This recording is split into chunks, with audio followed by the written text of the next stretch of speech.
ICT পরীক্ষায় 2024 সালে Rajshahi board এই প্রশ্নটি করেছে আইসিটি বোর্ডের তৃতীয় অধ্যায় প্রথম অংশ সংখ্যা পদ্ধতি থেকে। তো এই প্রশ্নটির একদম সম্পূর্ণ সমাধান করে দেবে এবং পরীক্ষার হলে কিভাবে কিভাবে তোমরা লিখে করবা সেভাবে বুঝাই দেবে, একদম পুরো সমাধান। তোমরা অনেকে আগে বলতো স্যার আপনি একটু সম্পূর্ণ করে দেন, তো এখন থেকে সব সৃজনশীল প্রশ্ন উত্তর সম্পূর্ণ করে দিব। তো দেখো, এই জায়গায় আমরা একটা প্রশ্ন দেখতে পাচ্ছি। এই প্রশ্নটি উপরের উদ্দীপকের উপর ডিপেন্ড করে সাজানো হয়েছে। উপরে আমরা দেখতে পাচ্ছি যে পি সমান সমান অক্টালে 36 দেওয়া আছে এবং কিউ সমান সমান 2f দেওয়া আছে হেক্সাডেসিমেলে। জাস্ট এতটুকুর উপর ভিত্তি করে প্রশ্নটি করেছে। তো কত বলছে কোড কি? তো কোড হচ্ছে কম্পিউটারে বর্ণ, সংখ্যা, চিহ্ন ইত্যাদিকে বাইনারিতে রূপান্তরের প্রক্রিয়াটাই হচ্ছে কোড। মানে এই কোডের মাধ্যমে যে কোনো শব্দ, বর্ণ, সংখ্যাকে বাইনারিতে কনভার্ট করা হয়। তো আবার বলছে তুমি সুন্দর করে কিভাবে লিখবা। কোড হচ্ছে, বা না লিখলেও হবে, ক উত্তর কম্পিউটারে কম্পিউটারে কোনো শব্দ, বর্ণ, সংখ্যা, চিহ্নকে বাইনারিতে রূপান্তরের প্রক্রিয়াটাই হচ্ছে কোড।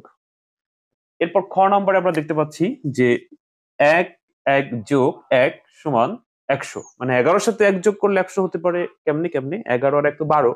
তো এখানে বলছে যে এত এত যোগ 100 হতে পারে। তো কোন সংখ্যা পদ্ধতি হতে পারে? স্পষ্ট যারা বেসিক জানে বা সংখ্যা পদ্ধতি করছে তারা এটা দেখার সাথে বুঝবে যে জীবনেও দশমিকে, অক্টালে বা হেক্সা এটা সম্ভব না।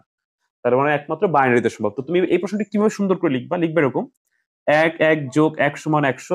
উত্তর মানে এরকম লিখবা, খ উত্তর যে এত সমান 100 এটি বাইনারিতে আছে বা বাইনারি সংখ্যা পদ্ধতি দাঁড়িয়ে। তারপর লিখবা নিচে বাইনারি সংখ্যা পদ্ধতির বেস 2 এর উপর ভিত্তি করে 1 এর সাথে 1 যোগ করলে 100 হবে দেখানো হলো। এই দেখানো হলো কথাটি বলে তুমি নিচে দেখাই দেবা যে 1 এর সাথে 1 যোগ বাইনারি নিয়মে 1 আর 1 2 এর শূন্য হাতের 1, 1 আর 1 2 এর শূন্য হাতের 1। তোমার বলতে পারো স্যার 1 আর 1 তো 10 হয়, আপনি 1 আর 1 2 বললেন কেন? যদি আমি 1 আর 1 10 বলে অঙ্কটি করাইতাম তাহলে বড় ধরনের যদি যোগ আসতো তাহলে কি বলতাম? 1 আর 1 10 আর 1 11 আর 1 12, না 100, না 20, প্যাচ লেগে যেত। সবসময় নর্মাল অঙ্ক করার চেষ্টা করবে, একই নিয়ম দিয়ে সারা পৃথিবী সব যোগ করা যাবে। তুমি কখনোই বলবা না 1 আর 1 10, বলবা 1 আর 1 2। আমরা জানি যোগের ক্ষেত্রে রাশিগুলোর যোগফল বেজের ছোট হলে তাই বসে যায়, আর বেজের সমান বা ঊর্ধ্বে চলে গেলে সেখান থেকে বেজ বাদ দিলে বসে। তো 1 আর 1 হচ্ছে 2, বেজও 2। 2 থেকে 2 বাদ দেওয়ার কারণে 0, আর বেস একবার বাদ হয়েছে এই কারণে হাতের 1, আবার 1 আর 1 2, সেই ঘটনাক্রমে 0 হাতের 1 বসে গেছে।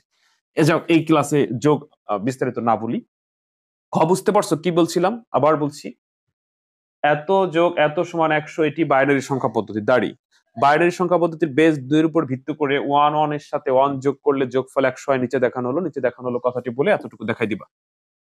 গ নাম্বারে কি বলছে দেখো, বলছে পি ও কিউ এর মানকে দশমিক সংখ্যায় রূপান্তর করো। তো পি এবং কিউ এর মানকে আমরা এখন দশমিকে যাব। আমি এখানেই দেখাই, তারপরে গ নাম্বারটা সম্পূর্ণ করে দিচ্ছি।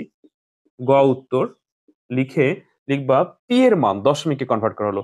তো আমরা জানি যে কোনো সংখ্যা থেকে যাওয়ার সূত্র, দশমিকে যাওয়ার সূত্র হচ্ছে ওই সংখ্যার বেজের উপর পাওয়ার দিয়ে গুণ। তো এটা অক্টালে আছে, অক্টালে বেজ হচ্ছে 8, 8 দিয়ে গুণ করতে হবে বেজের উপরে পাওয়ার। আচ্ছা, তো যে কোনো সংখ্যা থেকে, আবার বলছি, যে কোনো সংখ্যা থেকে দশমিকে যাওয়ার সূত্র কিন্তু একটাই, বেজের উপর পাওয়ার ধরে গুণ। এখানে ভগ্নাংশ আর পূর্ণ সংখ্যা বলে কোনো কথা, একই নিয়ম, বেজের উপর পাওয়ার ধরে। তো আমরা প্রথমে এখানে যে ক্যালকুলেশনটা আছে, এখানে কার কাজ আগে করতে হবে? প্রথমে পাওয়ারের কাজ। তো যে কোনো সংখ্যা আবার 1 থাকলে সেই সংখ্যা বসে যায়, 3 এর জায়গায় 3, সরি এখানে 3 না 6। আচ্ছা, যে কোনো সংখ্যা আবার পাওয়ার শূন্য হলে ফলাফল 1, যে কোনো সংখ্যা আবার পাওয়ার শূন্য হলে ফলাফল, এটা মনে রাখবা সব সংখ্যার ক্ষেত্রেই। আচ্ছা, এরপর আমরা গুণ করি, 3 8 24। আচ্ছা, 6 কে 6, তো 24 আর 6 কত বলতো? 30। তো পি এর মান আমরা দশমিকে কনভার্ট করলাম, এই যে দশমিক সংখ্যা রূপান্তর হলো। আচ্ছা, নিচে করলে তো তোমরা দেখতে পারবো না, আমি পাশে করি, বাট তোমরা পরীক্ষার হলে নিচে নিচে করবা। এবার লিখবা কিউ এর মানকে দশমিক সংখ্যা রূপান্তর করা হলো। তো কিউ এর মান কিসে আছে? হেক্সাডেসিমেলে। নিয়ম কিন্তু একই, যে কোনো সংখ্যা থেকে দশমিকে যাওয়ার সূত্র একটাই নিয়ম। এবার হচ্ছে বেস 16, 16 দিয়ে গুণ করবা, এফ গুণ 16 বেজের উপরে পাওয়ার। তো ক্যালকুলেশন, যে কোনো সংখ্যা পাওয়ার 1 থাকলে সেই সংখ্যা বসে যায়। এফ মানে 15, ফার্স্টে 15 লিখবা না, এখন লিখবা। তারপর হচ্ছে যে কোনো সংখ্যা পাওয়ার শূন্য হলে ফলাফল 1।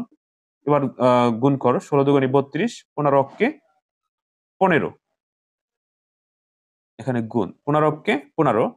তো এবার যোগ করো, 32 আর 15 কত? 32 আর 15 হচ্ছে 47 হয়ে গেল। তো 47 কিসে? তোমার দশমিকে। তো একটা হচ্ছে 30 আর একটা হচ্ছে 47। তো এই হচ্ছে গ উত্তর। এতটুকু করলে গয়ে 3 এ 3 পেয়ে গেলা। এবার গহ নাম্বারে কি বলছে? গহ নাম্বারে বলছে যে মানে পি মাইনাস কিউ গাণিতিক প্রক্রিয়াটি যোগের মাধ্যমে করা যায়, বিশ্লেষণ করো। মানে যোগের মাধ্যমে, তার মানে কি দুইয়ের পরিপূরক। বুঝতে পারছো যারা বেসিক ক্লাস করছো। আর যদি তোমরা ওই যে আইসিটি নিয়ে ভয় থাকো বা দুশ্চিন্তে থাকো বা সর্বোচ্চ নম্বর পেতে চাও, তোমরা কিন্তু আমার সাহায্য নিতে পারো। একদম বেসিক থেকে অ্যাডভান্স লেভেল পর্যন্ত শেখাবো। বিস্তারিত জানতে আমার এই নতুন হোয়াটসঅ্যাপ নাম্বারে SMS দিও।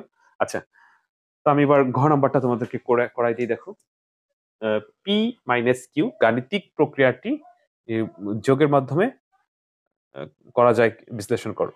আচ্ছা, পি মাইনাস কিউ, এখানে একটু প্যাচ দিছে কিন্তু এখানে একটু প্যাচ আছে, দাঁড়াও আমি মুছে ফেলে তারপর দেখো। তো প্রশ্নতে বলা ছিল পি মাইনাস কিউ যোগের মাধ্যমে পার্থক্য। তো আমরা যদি এইটা যোগের মাধ্যমে পার্থক্য করতে যাই, তাহলে আমরা তো জানি যে প্লাস মানে যোগ প্লাস মাইনাসে গুণ করলে সে মাইনাসই হয়।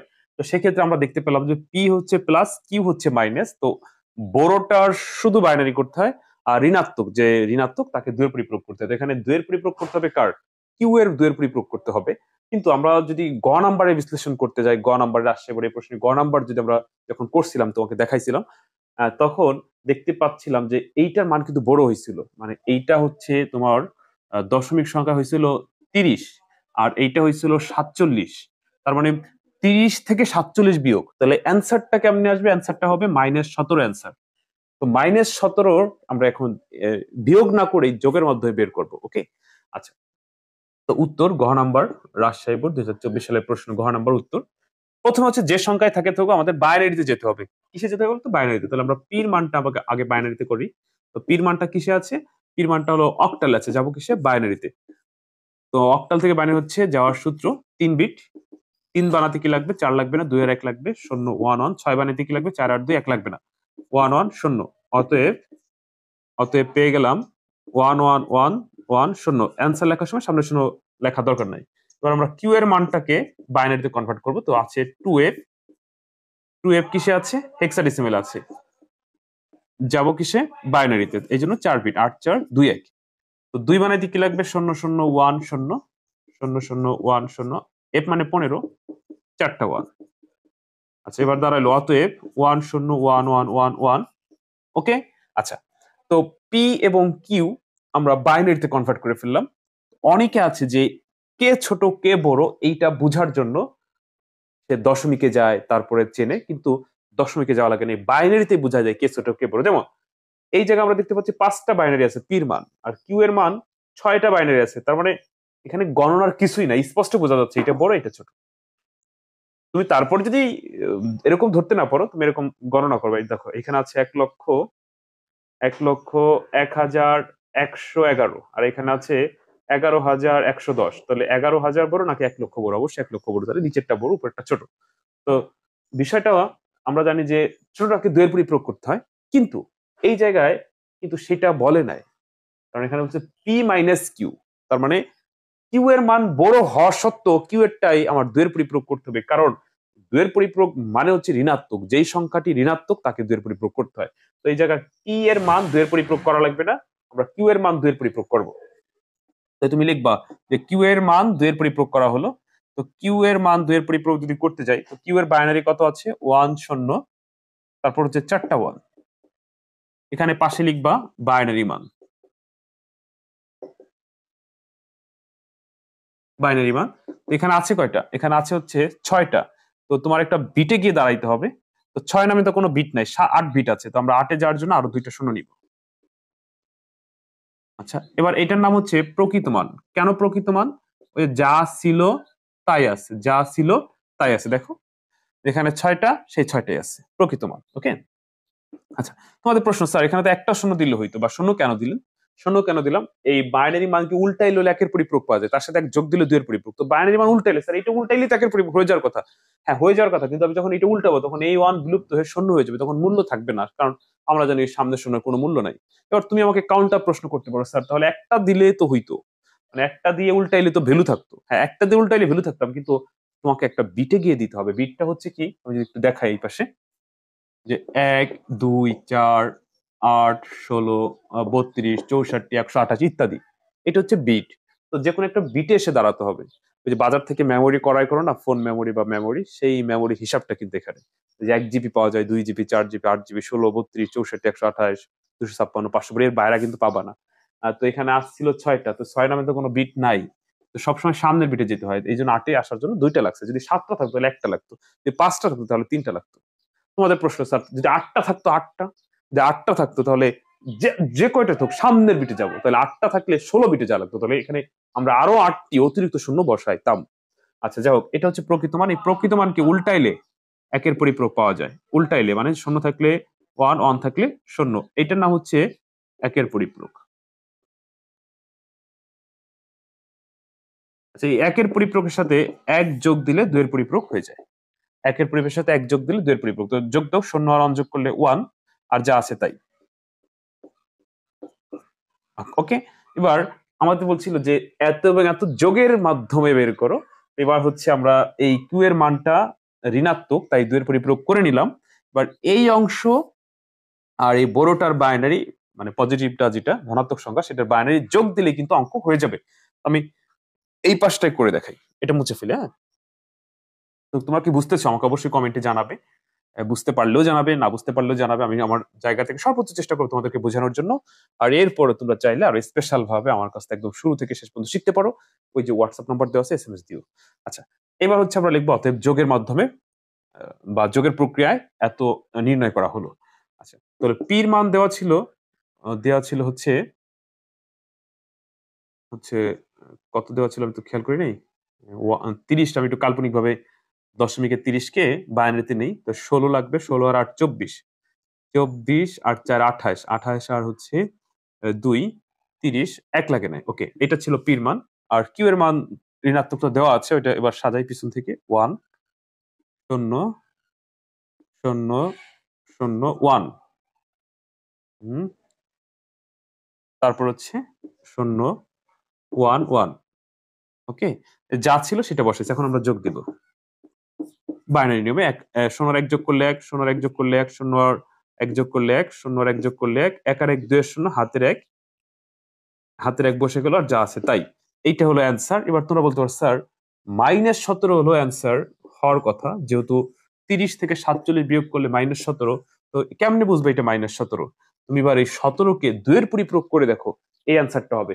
যেহেতু আজকে আমি তোমাদের বিস্তারিত বোঝাচ্ছি, প্রমাণ করে দিলাম, মানে এই যে এতক্ষণ যা করলাম এটা হলো অফিসিয়ালি, এতটুকু করলে হলো তুমি 4-এ 4 পাইলা।